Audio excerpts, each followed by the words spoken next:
狗狗社合作社成立目的，就是希望让大人囡仔拥有共同的艺术经验，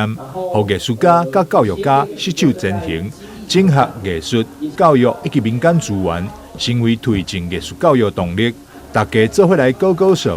点亮囡仔新未来。台南1983年文化中心，今年40年嘛。1983年文化中心成立，云门来演《红楼梦》，那时候我就是个小助理。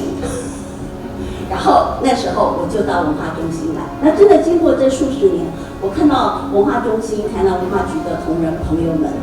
持续的在这里坚持。所以为什么当勾勾手这个念头发生的时候，我就想他一定要在台南啊。青平台经会董事长郑丽君也亲自来到演出现场，并伫致辞时表示，伊家己也是家长的代表，身为母亲的伊，伫听到温老师的艺术玩伴计划时，深受感动。马上就决定要做回来狗狗手。我记得过年前温姐到台北找我的时候，然后听她一席话，讲这个计划的一个这个理想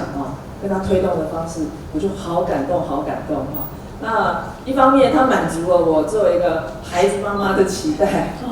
另外一方面，她也仿佛让我过去在文化部长任内，我想要推动文化扎根的工作在这边梦想成真，所以我说太棒了。这个是梦想中的计划，我说一定要算我一份，我也要来勾勾手文化局长陈小成近伫记者会上分享，家己囡仔伫文化中心成长的过程。现在就是要从小学、从幼稚园、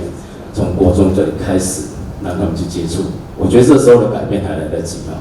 因为我们包括我们16岁的艺术节，其实让很多人，其实后来都去从事相关的一个读戏剧系也好，是做艺术行政的工作，我觉得这样的东西的影响其实是非常深远那也可以让我们的人才可以一再的出现。其实我家老大是练视觉设计的所以可能他常常在文化中心陪我上班也有关系吧。台南市玉山国小郑宇胜校长也出席分享，如何积极教师资源，顺利邀集1间小学师生共同参与艺术玩伴计划。演出不只是演出，更会当延伸到教学现场。